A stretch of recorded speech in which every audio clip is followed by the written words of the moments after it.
Dear aspirants, hope you are all enjoying our video lessons. Today in our last session, we are dealing with the core part of our program, which is process of standardization of research tools. The procedure of standardization includes the following steps: planning of the tool, preparation of the tool, tryout of the tool, and finalization of the tool. Let us discuss each of the 4 steps in detail. Planning of the tool. The first step of the construction and standardization of a research tool is the planning. While planning, due consideration was given to factors, namely content coverage and forms of items. This was ensured by doing the following. First one is selection of components or areas. Second, deciding the types of items to be used in the scale or tool, and deciding the number of items in the tool or scale or achievement test, etc. So these are the 3 components that we have to take into consideration. Next is preparation of the scale. After finalizing the components to be included, the item for each component should be framed. The tryout of the research tool consists of 2 sessions. In session 1, personal information and information regarding the institution from where we are collecting the data are to be included. In session 2, items were listed with responses. Tryout of the research tool. The prepared tool is tested on a representative sample for standardization. After getting responses, the scores are analyzed. The main objective of tryout of the tool is item analysis. Item analysis is the process of analyzing each item in order to retain only those that suit the purpose and rationale of the device being constructed. The preliminary tool is tried out on a sample to determine the discriminating power, or a representative sample. That is very important. The item for the final scale are selected on the basis of the discriminating power. Item analysis. Item analysis is the vital part to plan in item selection. A good item should discriminate the subjects as high performing and low performing subjects. This is the main characteristic of the good item. So let us see the process of item analysis of a research tool in detail. In the process of test construction or scale construction, item analysis is one of the most important stage. Items were selected for final scale on the basis of item analysis. For a research tool, item analysis is the process of determining the discriminating power of each item in the research tool. Discriminating value or discriminating power or item validity is the degree to which an item detects individual differences in the characteristics which the scale is designed to measure, or the tool designed to measure. The method of extreme group is a method suggested by Murphy and David Schoffer in 1988 to compute the item discriminating index.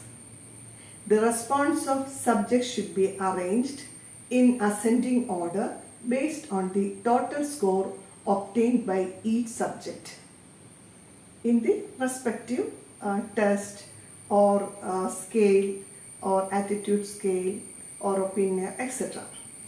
The scripts can be divided into 3 groups.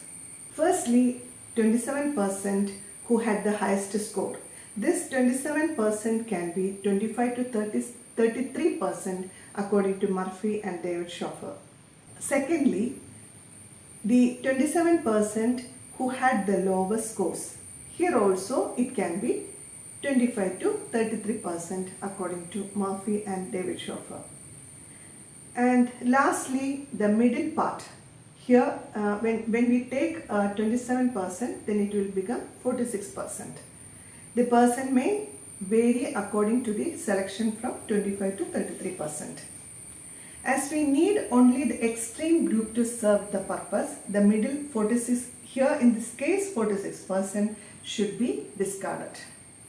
In here, the measuring scale is most important to select the appropriate method for item selection.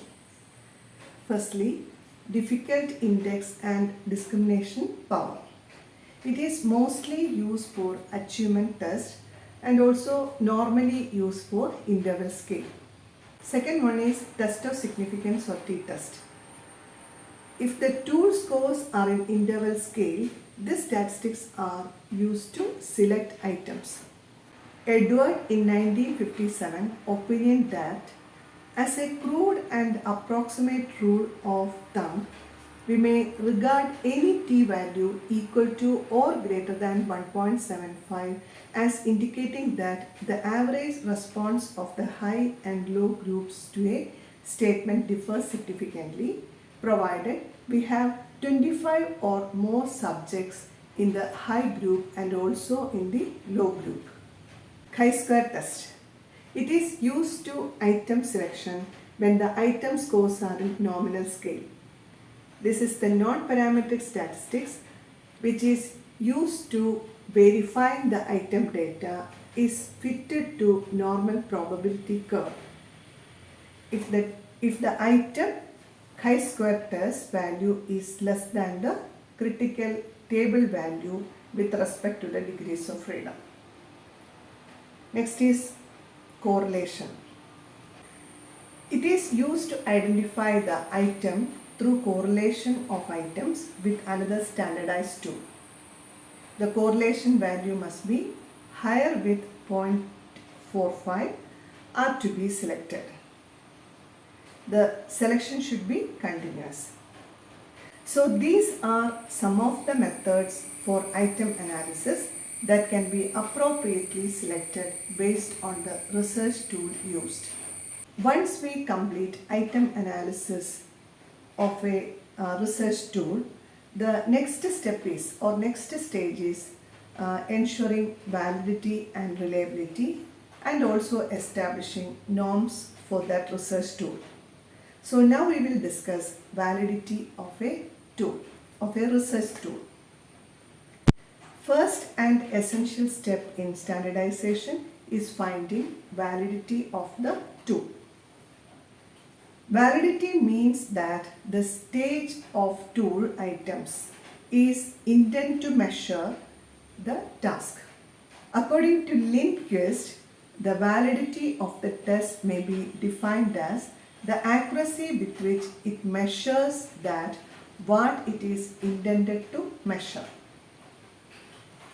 The items are sent in to the panel of subject experts and the suggestive recommendation will be made in the tool by the item setter. The panel of experts may include the population dependent. For example, if we construct a tool for mental health of the students, the teacher may be placed in subject expert list because they are well known with the student factors. Now it has face validity. Then all the questions should be based on dimensions and its definitions. The question setter may find out the other types of validity like content validity. Content validity is established by showing the behavior sampled by the test are representative sample of the attribute being measured. There is no exact statistical measure of the content validity. Content validity represents a judgment regarding the degree to which a test provides an adequate sample of a particular content domain. The basic procedure for assessing content validity consists of 3 steps. First one, describe the content domain. Second, determine the area of the content domain that measured by each test item. Lastly, compare the structure of the test with the structure of the content domain. Concurrent validity. Concurrent validity deals with measures that can be administered at the same time as the measure to be validated. Unlike content validity, concurrent validity yields numeric value, which is simply a correlation coefficient, sometimes called as a validity coefficient. Construct validity. It concerns the extent to which your test or measure accurately assesses what it's supposed to. That is construct validity. Predictive validity. Predictive validity is the degree to which test scores on a criterion measure. Criterion validity. It measures how well one measure predicts an outcome for another measure. A test has criterion validity if it is useful for predicting performance or behavior in another situation. Internal validity. It is the extent to which the observed results represent the truth in the population we are studying and thus are not due to methodological errors. So we have discussed this in detail earlier. Reliability analysis. Reliability analysis used to find the stability and consistency of the tool. It means that the tool is applicable to measure the same task in other places without changes. There are many types of methods that are available to find reliability. According to Cronbach, consistency throughout a series of measurements, reliability analysis may be done by the correlation. There are several methods used to find reliability. Test-retest method. It is used to measure the stability of the tool. The tool is administered in 2 different periods and calculates the correlation. It may be 1 month duration. Alternate form. It is used to measure the equivalence of the tool, giving 2 forms in 2 groups of samples with negligible time. It advanced correction form of test-retest method. Parallel form. It is used to measure the stability and equivalence of the tool. It includes both test-retest and alternate methods are used with 2 forms. Internal consistency. It is used to measure the internal consistency of the tool. The items are split with all possible ways and to find the variance procedures, internal consistency of tool in sync administration.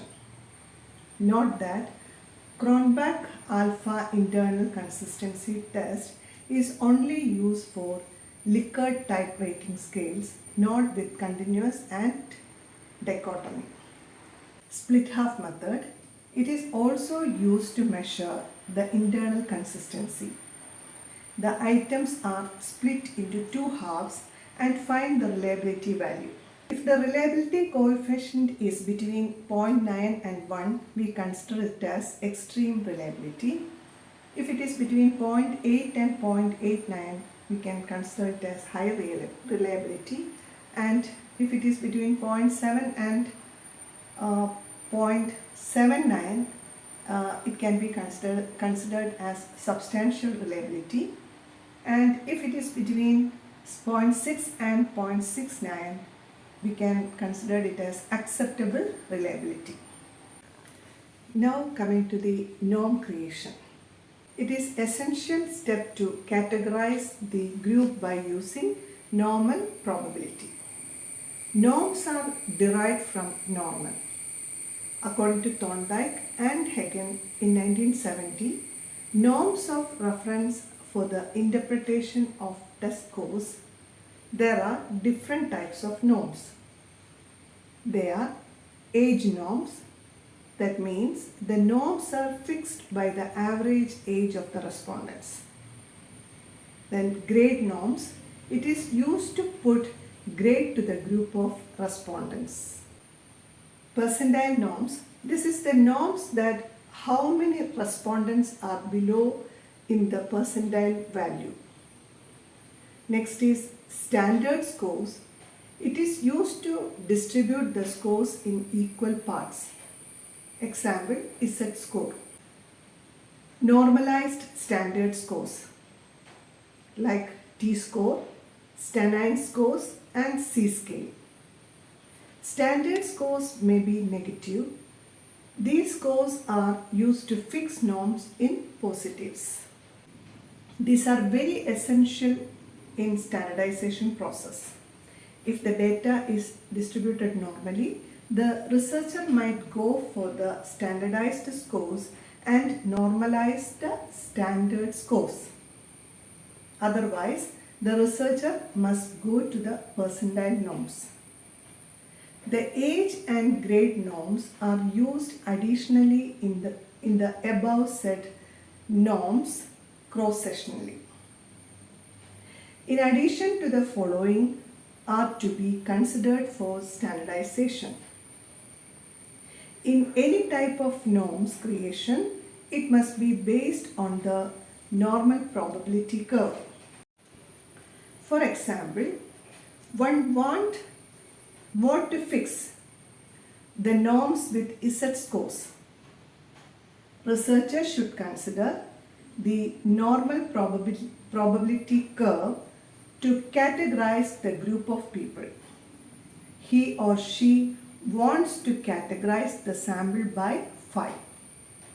Then the total area of non-normal probability curve will be 6 sigma by phi.